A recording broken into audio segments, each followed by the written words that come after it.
In medieval Europe, whispers spread that reading the Bible privately was becoming a crime. Church officials warned that scripture in common hands could ignite chaos. Priests insisted only they could interpret the holy words.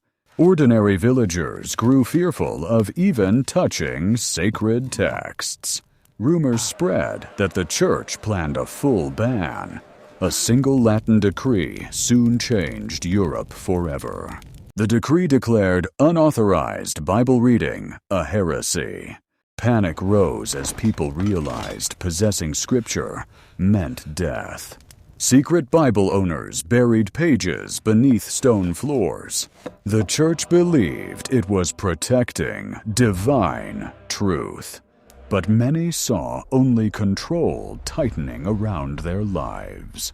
Scholars debated whether ordinary minds could handle scripture. One scholar dared to translate it into common language. His work was quickly banned and burned. People began to fear learning itself. Yet rebels still secretly passed handwritten copies. Every page carried risk of arrest. The Inquisition tightened its grip across Europe. Houses were searched at night without warning. Families destroyed their own books just to survive. Bibles became the most hunted object in Europe. The church insisted the ban prevented dangerous misinterpretations. But the streets whispered that power was the real motive.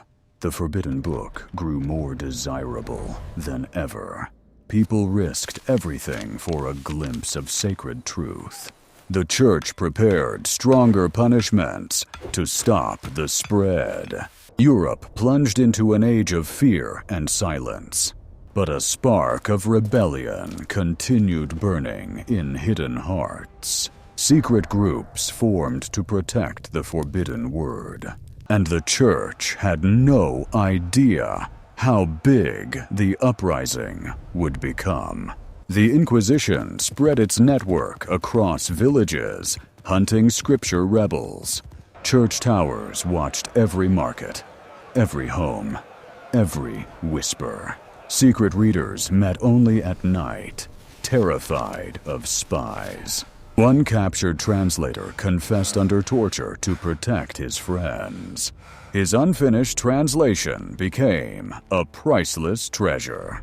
Villagers created coded signals to warn of incoming clergy. Children memorized verses since owning them was deadly. A noblewoman smuggled copies beneath embroidered robes. Her family estate soon became a rebel sanctuary.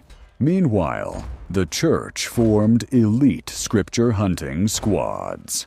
These squads raided villages, searching every corner for forbidden pages.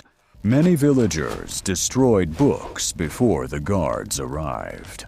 Yet fragments survived in hidden wells and bread ovens.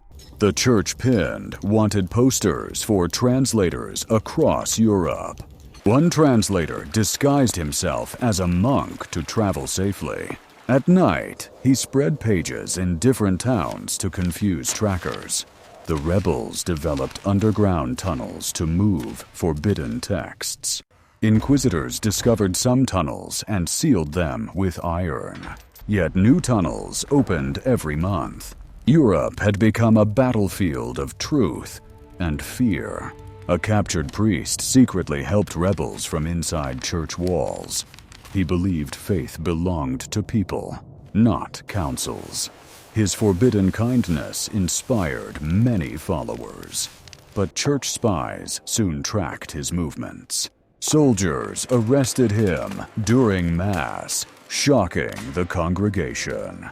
His arrest ignited anger across nearby villages.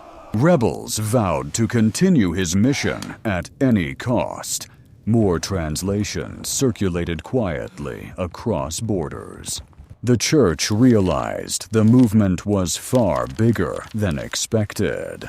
And so began the bloodiest hunt for knowledge in medieval history. The rebels formed a secret network spanning 3 kingdoms.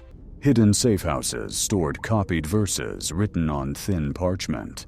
A young scribe named Elias emerged as the movement's fastest copier. Elias wrote through the night, believing people deserved truth. His work soon appeared in villages he never visited. Meanwhile, church spies tried to infiltrate the underground network. The rebels tested newcomers with coded scripture phrases. Elias was moved between safe houses every week for protection. One safe house was a bakery, masking a hidden room behind flour sacks. Another safe house was a monastery led by monks who defied the Vatican. The monks trained Elias to write faster without smudging ink. Rumors spread that a master translator lived in the northern mountains. Elias was sent to find him, carrying only ink, parchment, and courage. He discovered an old hermit who had translated more books than anyone alive. The hermit revealed a forbidden truth. Multiple versions of scripture existed. Elias understood why the Vatican feared free reading. It exposed contradictions. The hermit entrusted Elias with his life's translations, sealed in wax. Rebels prepared to distribute the hermit's work across Europe. But the church heard whispers of this new, dangerous text. Inquisitors rallied riders to intercept the shipment. Elias hid the scrolls beneath frozen river stones to avoid capture. He fled into the woods, chased by armed riders. He escaped only because snow erased his footprints. Rebels retrieved the river scrolls once the riders left. The texts reached 3 major cities in secret. Suddenly, ordinary people read ideas they were told never existed. The movement exploded faster than the church could suppress. Bishops realized the danger faith was slipping from their control. The Vatican vowed to crush the rebellion once and for all. But the rebels had something stronger than fear knowledge. The Vatican declared the movement a direct threat to divine order. Papal messengers spread warnings across Europe. Churches announced harsh punishments for owning unauthorized scripture. Citizens whispered in fear, unsure who to trust. The Inquisition deployed elite hunters trained to find hidden texts. These hunters raided homes at night searching for forbidden scrolls. People buried scriptures in fields to avoid suspicion. Others hid them inside walls, under stones, even inside bread loaves. Elias realized the movement needed a safer system. He proposed a chain of silent couriers across forest borders. Couriers memorized verses to protect the written scrolls. The Vatican responded by sending spies disguised as merchants. A spy tracked the movement to a mountain village. But villagers switched scrolls between houses to confuse spies. Elias trained village children to act as unsuspected carriers. The Inquisition burned suspected meeting places, but found nothing. Rebels held midnight gatherings deep in the woods. They read scriptures that had been hidden for generations. The words gave them a sense of unity, stronger than fear. Meanwhile, church leaders planned a massive crackdown. Inquisitors prepared lists of villages suspected of rebellion. Soldiers marched toward the forest routes used by couriers. Elias learned of the plan minutes before they arrived. He ordered couriers to scatter and flee in different directions. Soldiers reached the clearing, but found nothing only cold ashes. The Vatican grew frustrated as every raid failed. Rebels, despite fear, spread more texts than ever before.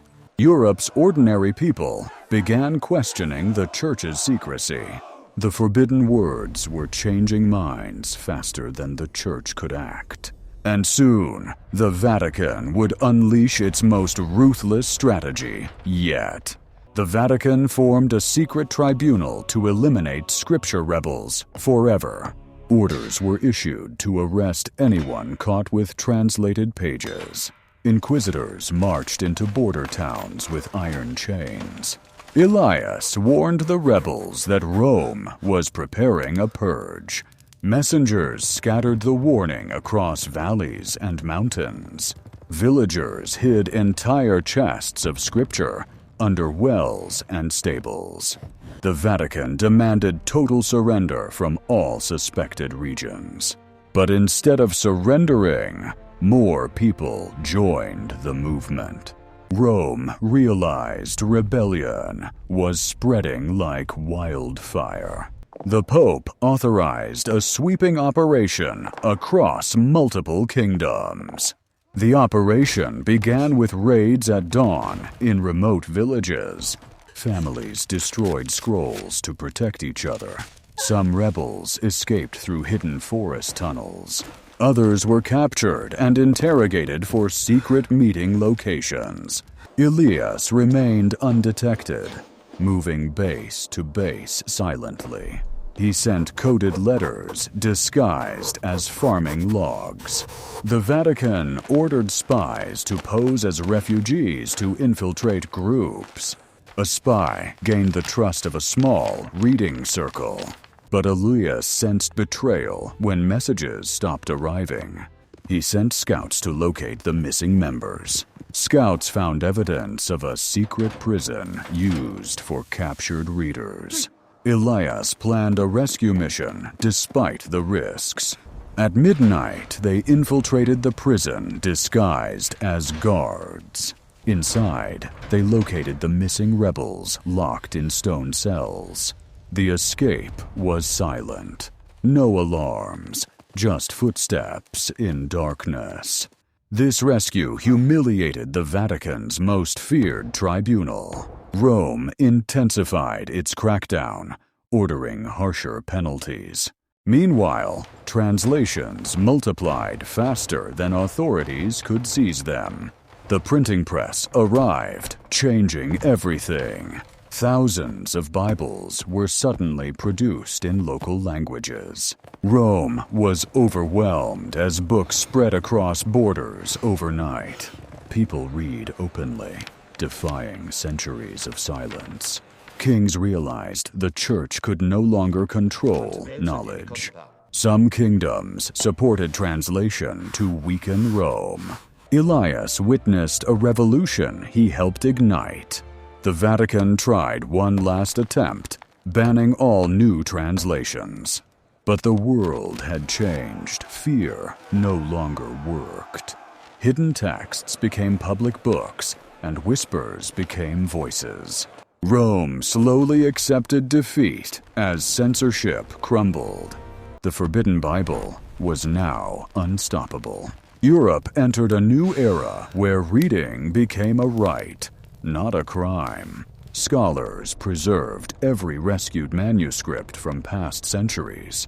Elias continued teaching, guiding the next generation of readers. The Church eventually allowed vernacular Bibles, but too late. What began as secret meetings had transformed the entire continent. Millions could finally read the book once forbidden to them. Knowledge spread faster than swords or kingdoms ever could.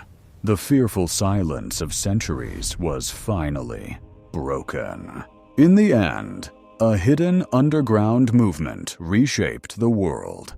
And history remembers one truth: nothing is more powerful than a forbidden book.